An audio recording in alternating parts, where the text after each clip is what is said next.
Both lithium and magnesium are hard and lighter than the other metals in the respective groups. Lithium and magnesium gives only monoxides. They will not react with excess of oxygen. Carbon dioxide is passed through ammoniacal brine. Now what is ammoniacal brine? The solubility of sodium chloride is 36 grams.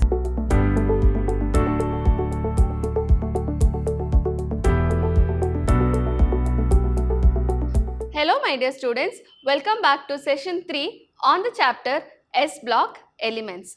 Last class we had learnt about reaction with water, halogen and hydrogen of group 1 elements. Also we learnt about the solubility of these in liquid ammonia. We learned the general characteristics of the alkali metal compounds. Also we learnt anomalous properties of lithium.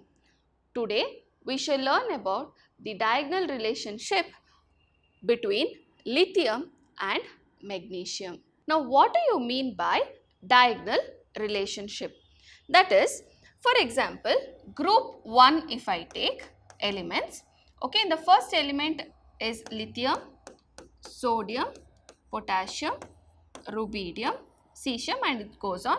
Similarly, group 2 elements if I take, it is beryllium, magnesium, calcium, strontium and it will go on, correct?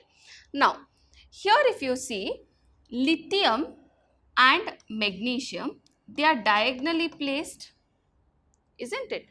Group 1 element and group 2 element if you see, lithium has magnesium which is diagonally placed, okay, diagonal it is placed, not just below or not next, diagonally magnesium is present. It is observed in the periodic table that some of the elements which are diagonally placed to one another are having some of the chemical properties similar or many chemical properties or the way they behave chemically it is same. So this relationship we call it as diagonal relationship. So here we are learning the diagonal relationship between lithium and magnesium. How both are behaving similarly we shall see. Okay.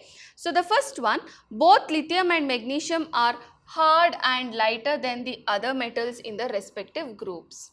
That is, if you see lithium as well as magnesium, both are light metals and they are hard metals compared to the other elements in the both the groups. That is the first property or the first diagonal relationship which you can see.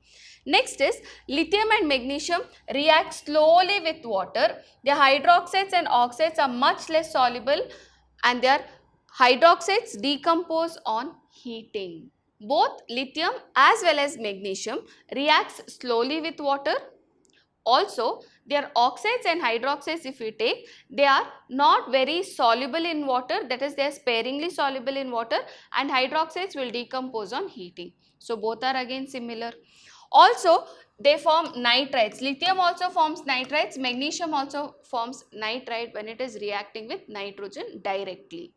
Okay, so this is the third one. The next diagonal relationship is lithium and magnesium gives only monoxides. They will not react with excess of oxygen to give superoxides. So that is the next diagonal relationship. If you take lithium and magnesium carbonate, it will decompose very easily to form the oxide and liberate carbon dioxide gas.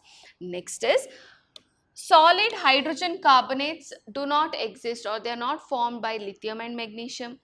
Also, lithium chloride and magnesium chloride are soluble in ethanol easily. Okay, and the last one, both lithium chloride and magnesium chloride are deliquescent. That means they absorb water very easily and crystallize, form aqueous solution of hydrates are there. That is, lithium chloride has got 2 molecules of water of hydration and magnesium chloride has got 8 molecules of water of hydration. They exist as hydrates. okay, in the solid form.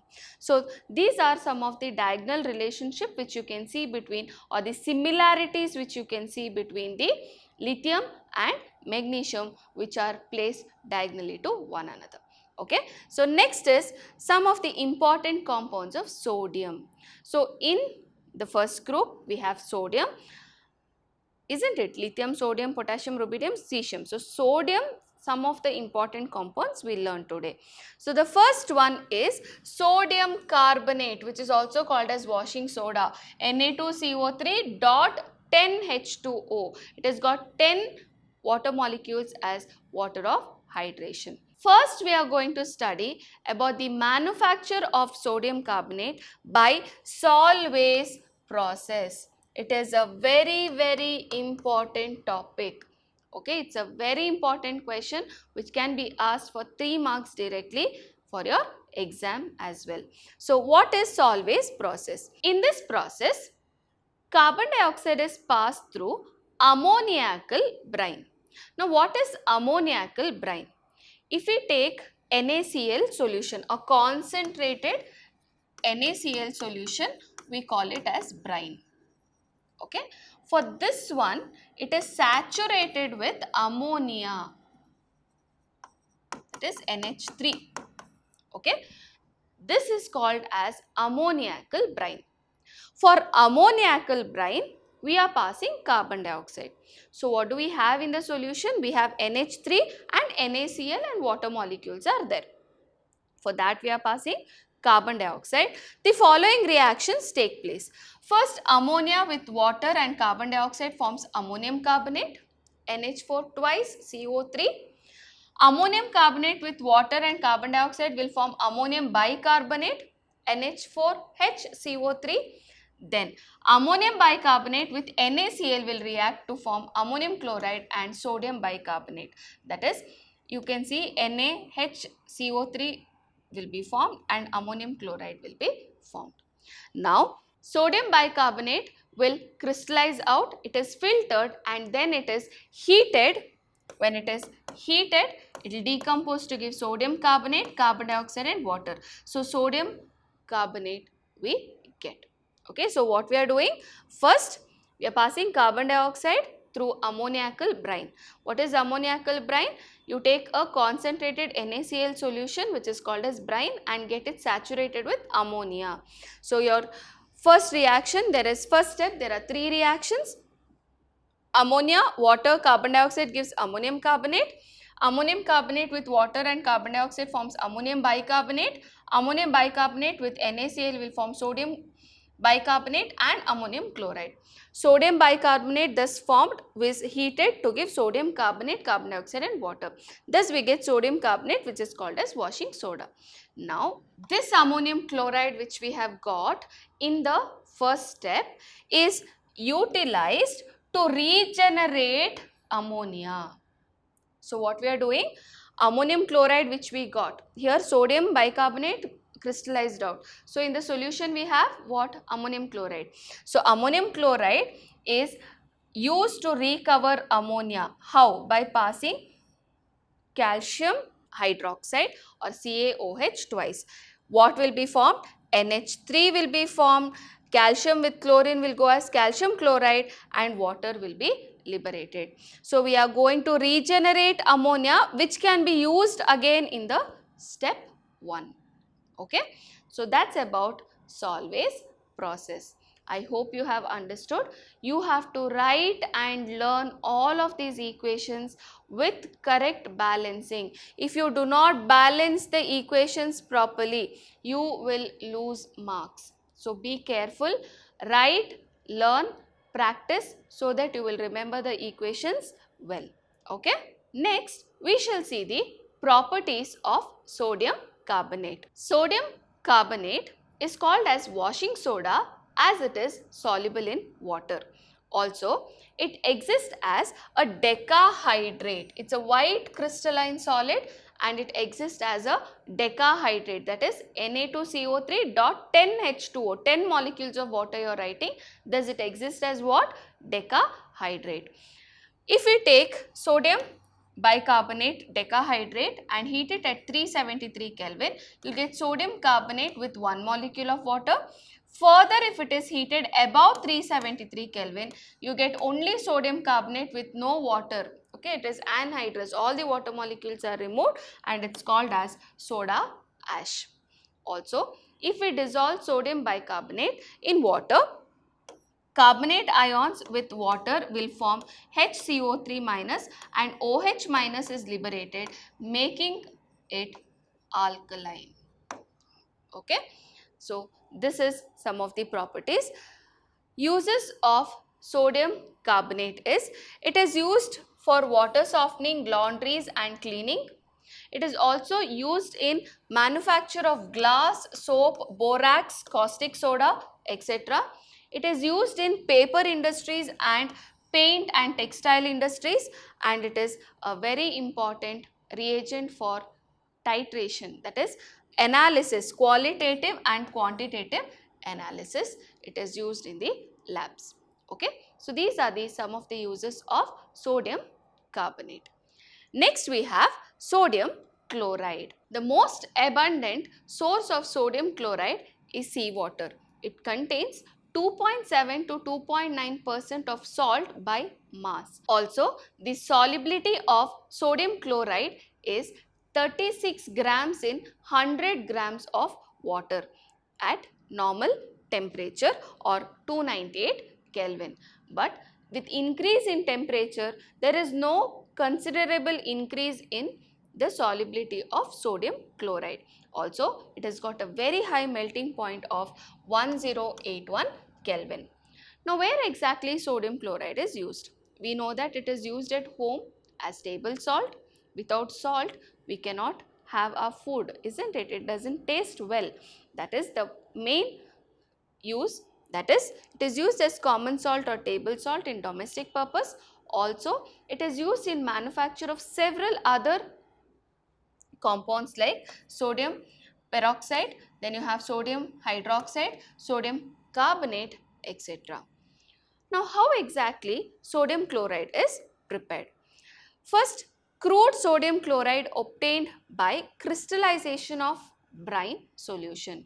So, you take a very concentrated salt solution, okay, that is, you can take even seawater, and you crystallize the salt what is there in the brine solution. So, you evaporate and you will get the salt crystals. Once the crystals is obtained, it is then dissolved with minimum amount of water.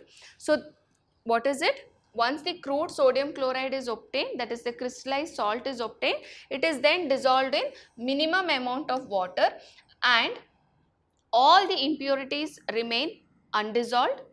Okay, it is filtered and removed. So, your solution contains sodium chloride now and some of the soluble impurities, of course. Now, to remove all the soluble impurities or to get pure sodium chloride, what we do? The solution what is there is then saturated with hydrogen chloride gas. So, we pass hydrogen chloride gas. When hydrogen chloride gas is passed through the solution in which there is sodium chloride and some soluble impurities, what happens? Crystals of pure sodium chloride separates out. So, only pure sodium chlorides will form crystals and it will separate out. You filter, you remove it, and whatever is there, the other things like calcium and magnesium chlorides being more soluble will remain as it is in the solution. So, all the soluble impurities will remain as it is, and what you are getting? You are getting pure sodium chloride. So, what we do? We take, first step, we take the brine solution, a concentrated solution of sodium chloride with all the impurities, and we crystallize, we evaporate completely, we evaporate all the water. So, you get the crystallized form of sodium chloride with the impurities. Then this crystallized crude sodium chloride is taken and dissolved in minimum amount of water. So, whatever is insoluble and whatever is remaining is filtered, and my filtrate contains only sodium chloride and some of the soluble impurities like calcium and magnesium chlorides. Now we pass HCl gas through this solution. Only pure sodium chloride will precipitate out. or crystallize out, and all the other impurities will remain in the solution. So this is the manufacture of sodium chloride. Next we have sodium hydroxide, NaOH, which is called as caustic soda. Why sodium hydroxide is called as caustic soda? Because it's quite corrosive and it can burn if you touch it with bare fingers. Okay, so that's the reason it is caustic, it is corrosive. That's why it's called as caustic soda, NaOH, sodium hydroxide. So first we are going to study the manufacture of sodium hydroxide by Kastner-Kellner process. What is it? Kastner-Kellner process. In this process, we are electrolyzing brine. That is, we are taking brine solution, we add 2 electrodes. Which are the 2 electrodes?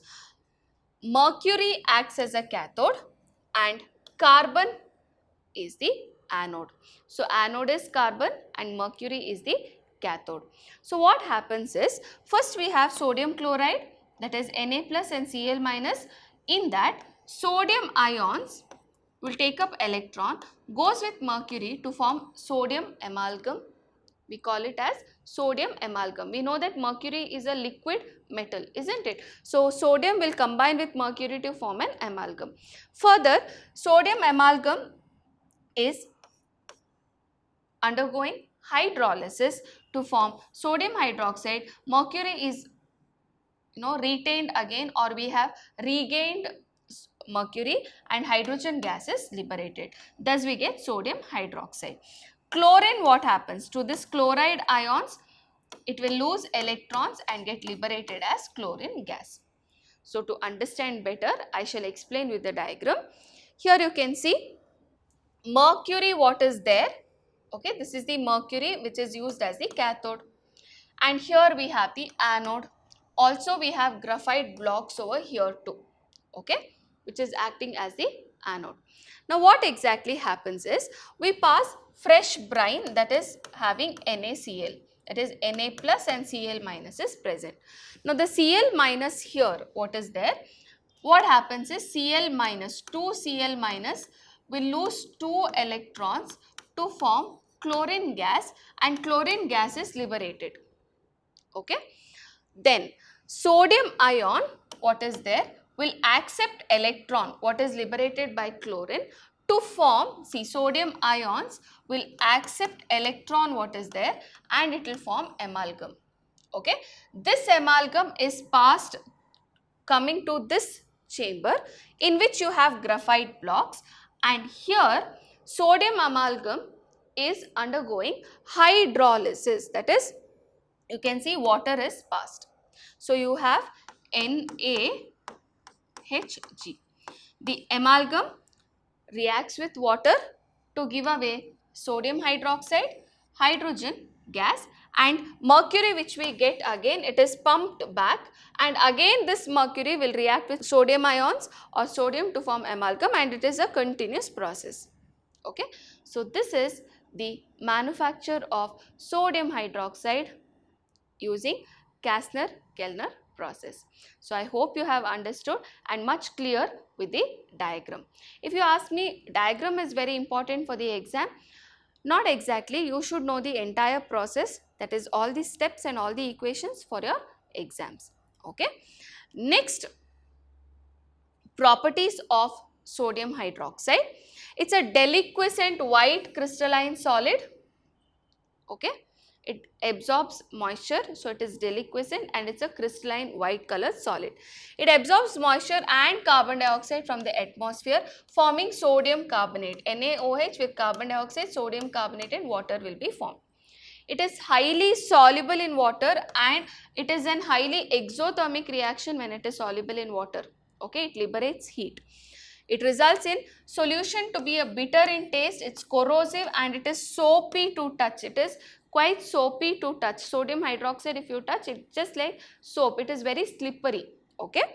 Also, it is only sparingly soluble in alcohol in comparison to KOH, which is dissolves considerably in alcohol. Okay. So these are the few properties of sodium hydroxide. Next, uses of sodium hydroxide, if you see, it's used in soap, paper, rayon industries. It is used in manufacture of organic coloring matter. Not only that, it is used in petroleum refining, mercurizing cotton. Also, it is used in preparation of NaOX, NaXO3, Al2O3, silicate glass, phosphate, etc. It absorbs sulfur dioxide near the electrical generators. It is a reagent and cleaning agent in lab. You can see there are so many uses of sodium hydroxide, isn't it? So in the next class, we are going to study about the biological importance of sodium and potassium, group 2 alkaline earth metals, physical properties and their chemical properties. Okay. So I hope you have understood today's class. Thank you, my dear children. Stay tuned, stay curious.